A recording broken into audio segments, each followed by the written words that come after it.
what we need as a country per day is 35 million liters. And what is shipped out from Dangote Refinery is average, because at times you have 11 million liters, at times you have 5.09 million liters, 8.55 million liters. But this is not sufficient. It cannot take us as a country. So because of what we ship out from Dangote Refinery on a daily basis is not sufficient, that is actually why today we still have queues cut across all parts of the country, because of the issue we talked about earlier, the issue of availability.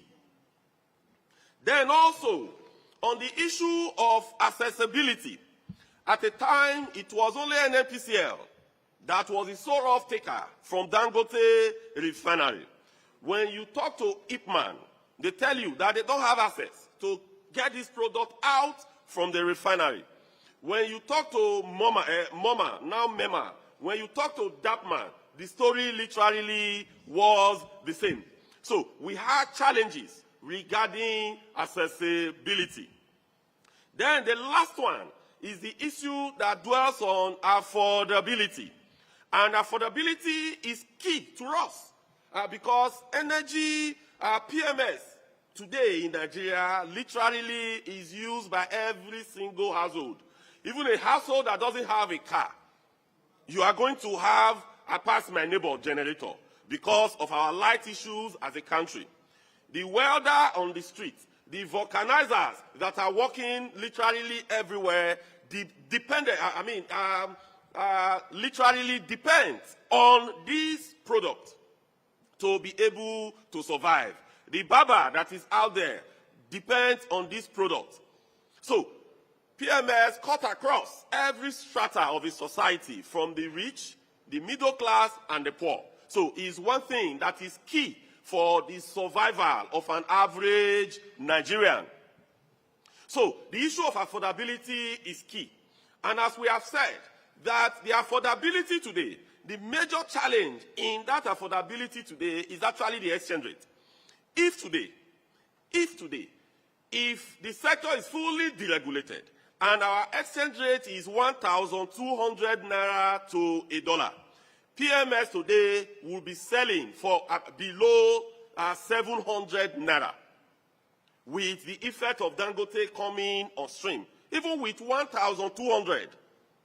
And all scholars cut across the nook and cranny of the world, they have said that our naira is undervalued. So this is why in April we started shouting, because we saw the danger that is coming. We started shouting that government must do everything possible to strengthen the naira. It is not just about the PMS. It is even much more than that. Literally everything that we consume in Nigeria, we import. Even the food that we eat, the fertilizer we use in producing the food. Yeah, today we have most of the fertilizer companies in Nigeria, but there's a dollar component as well in it. So that is the real challenge. That is the real issue. So having laid all these foundations for us to properly understand where the challenges are, so we want to place the following demand to government. And this demand is going to be placed along the following line. Along the line of availability, accessibility, and affordability. Because these are the three key requirements for us to have energy security in Nigeria. So, for the very first one, accessibility. As Dangote Refinery is today, we want government to, through the regulator of the industry, NMDPRA, to give licenses to all marketers to source for products from Dangote Refinery if he has the volume to give to us in Nigeria today, the 35 million liters minimum per day that we consume. so that let all marketers be able to access this product, bring this product to their respective stations that are cut across the nook and cranny of Nigeria. That is number one, regarding accessibility. Then the second one that touches on availability. First, we need to know what is the production capacity of Dangote Refinery today. We understand that we need, the refinery capacity is 650,000 barrels per day. We understand that. Our full production, that could give us maybe something in excess of 50 million liters. But today, what do we produce? So today, what is the production level of Dangote Refinery?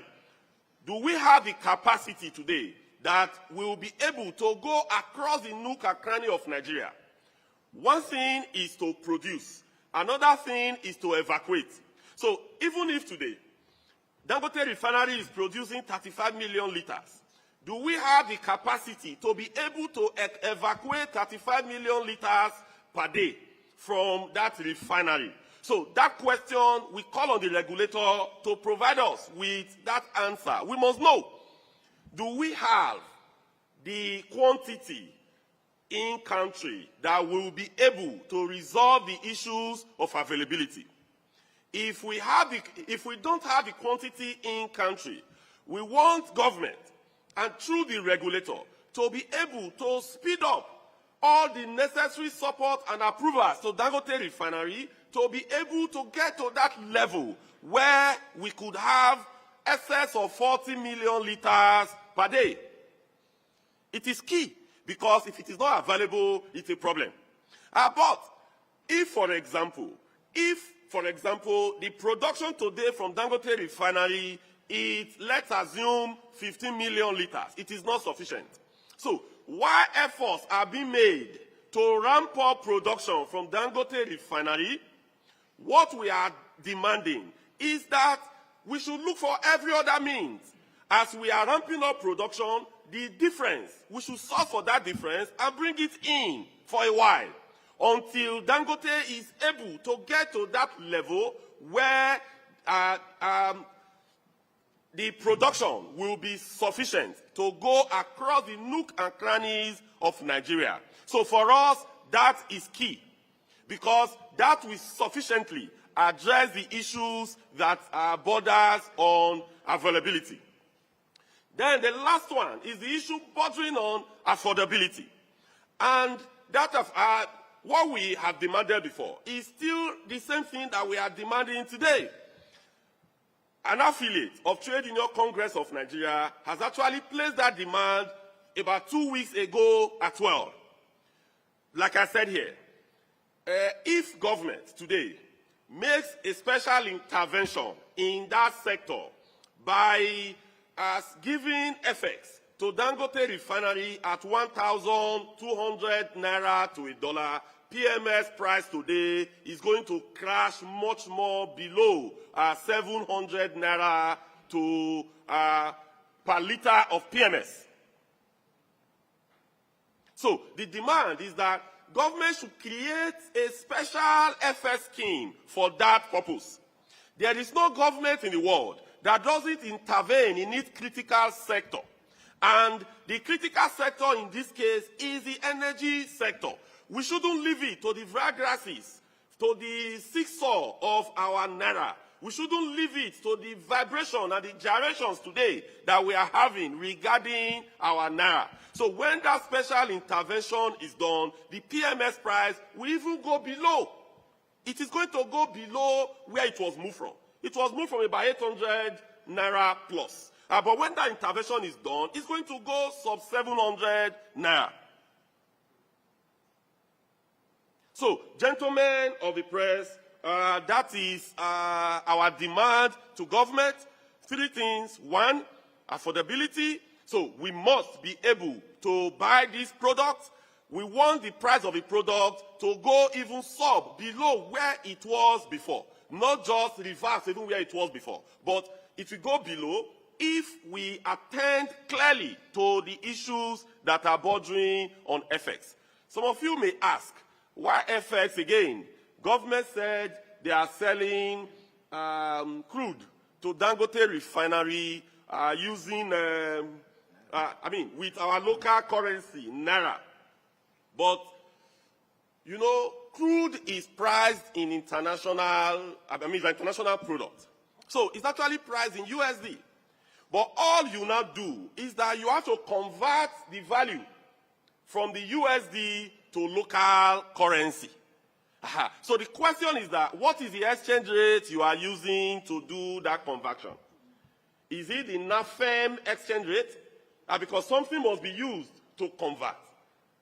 So that exchange rate today, as we know, is NAFEM exchange rate. That is bordering around 1,600 Naira plus. But government can intervene in that sector by what we have opined earlier.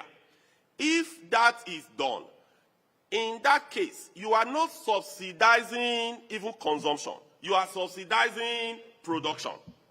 That will even help Dangote refineries to even employ more Nigerians and make its operations much more efficient. And that will crash the PMS price to where it was as at June last year. Thank you so much, gentlemen of the press. We appreciate it. Thank you. Yes, let's take questions. Okay, we'll just attend to a few questions in no particular order. Thank you, sir. Thank you, sir. Yes, Oga, you're number one. Friday is two. I can see one gentleman from the back. John Bosco, three. I think this will be all. Three is okay now. Three is okay. Yeah, so 1, 2, 3.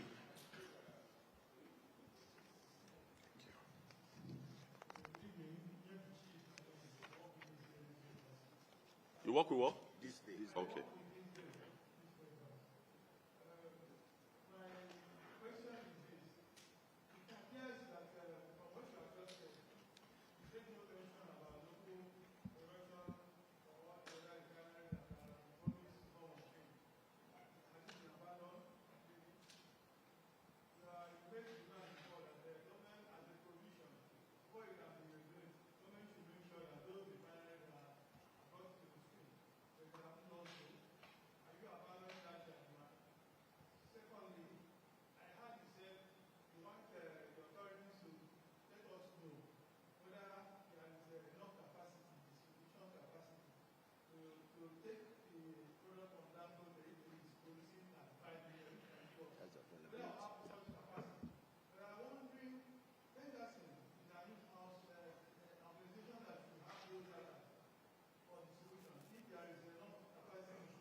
You have actually explained it, that it all depends on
going into masses.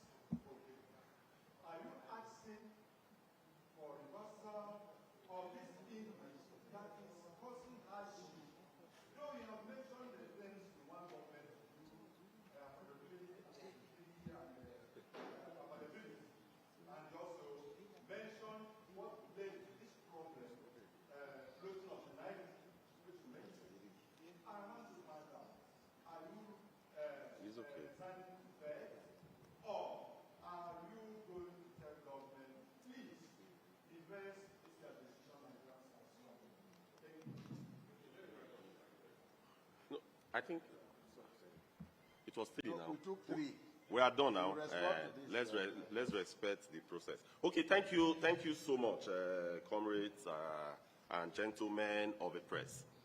I will start with the very last question. John Bosco, I don't think you were listening attentively when we were making the presentation. That what we are demanding for is even much more. When you say reversal to where? So reversal to 885. That is what you mean by reversal. But the solutions that we are proposing will take us to where we were as of June last year. So which is better? Reversal going to 885, or a solution that is being proposed that, if implemented, is going to take us to the position that or the price that we had as of June last year. I think the latter is even much more better. So it's the semantics. When you say reversal to where? So I think that is a bit clear. Then on the question asking if there is enough crude today, I could answer that vividly because we did some checks with our members, with Pengasan members that are working in NNPCL, that October, November, there is a contract that was signed between Dangote Refineries and NNPCL. And in that contract, they are to deliver, I think it's about 17 million barrels of crude to Dangote Refineries. And that translates into about 442,000 barrels of crude per day. So if Dangote Refinery today is refining that 442,000 barrels of crude every day, we are going to be having over 35 million liters that will definitely go around the nook and crannies of Nigeria. So what that means is that the issue today is not about crude, because the crude supply end has been tidied. There are contracts between Dangote and NNPCL today, and that obligations are being met. In fact, as we speak, yesterday I got some pictures from members of Pengasan showing vessels that are meant for Dangote refineries that are being docked. Docked means are yet to be offloaded. So what that means is that the crude availability is there.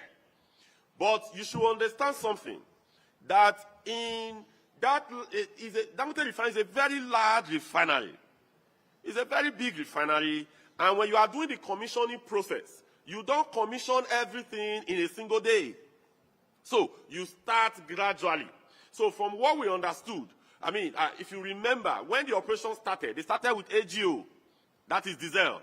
It was later they now migrated to start producing PMS.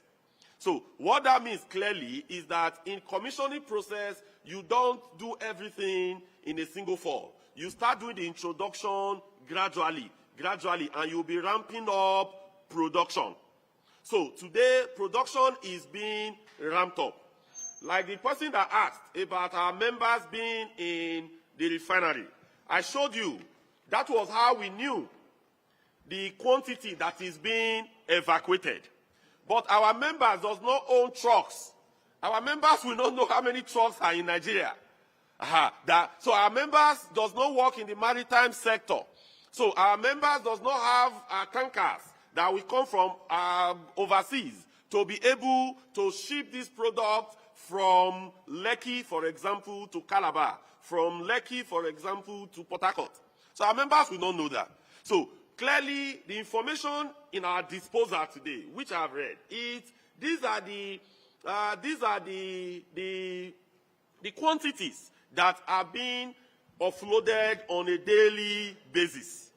So that is fully known by our members, and that is why we have this data that we have presented to you this afternoon. But in terms of the logistics on how to evacuate, that is not the function of our members, because truck owners varies. So is the problem today, is it because of trucking? Let's assume Dangote Refinery is producing 35 million liters per day. Do we have the trucks to be able to evacuate them? Why are we not using maritime systems by bringing in more tankers to be able to evacuate? Is it that the jetties that we have, that these tankers could berth to take this product? Is it that these jetties, they are not sufficient? So those are the questions that we are asking. And that is the function of the regulator. It is not the function of the trade unionist. It's not the function of the trade union. It's actually the function of the regulator. That is why those regulators are created. So it is their responsibility to let us know. Yes, our members are working there. We could get unofficial information, but they should put the official information out there because that is necessary and that is key. Then in terms of the Port Harcourt Refinery, as you know, several dates have been given on when the refineries will start. Several dates have been given, but those dates have not been met. The only thing that we can confirm today is that work is actually going on in the refinery. If you go to Port Harcourt Refinery, a lot of work is actually going on there. You have over 2,000 people hired by the contractors that are working in the facility. If today, for example, you know, the Port Harcourt Refinery we have been talking about that we come into product or operations is actually the old Port Harcourt Refinery. The quantity that it will add to our stream is very limited. So let's not be lost with the fact that if Port Harcourt Refinery start working today, the PMS challenge will be solved. No. I'm not sure that the total PMS that will come out from that old Port Harcourt Refinery will be up to 5 million liters. But it is good. It needs to work. Even if it is serving just the South-South region, it is okay. So it needs to work. Even if it's 2 million liters that it is bringing into the stream, it is something. It needs to work. So even as they are working on the old Port Harcourt Refinery, effort must also be made. They are also working on the new one as well. But when it will come on stream, we cannot ascertain that. But from our members of Pengasan that are currently in the refinery, supervising most of the contractors that are there, they give us reports periodically that the refineries, that they are working, but they've not been able to meet the timeline. So there is no way we can, it's government that should tell us when the refineries would work. But all we know as of today is that there is work going on there, but when it will come on stream, we will not be able to ascertain that. Okay, I think literally we've attempted to go through, we've attempted to the Port Harcourt Refinery working, the issue of exchange rate and affordability. I think we've also talked about that. I think literally we've gone through it. Thank you so much, gentlemen of the press. We appreciate it. There is victory for all. There is victory for all. In the struggle For our members, there is victory for all. Forward ever, backwards never. In the struggle for our members, there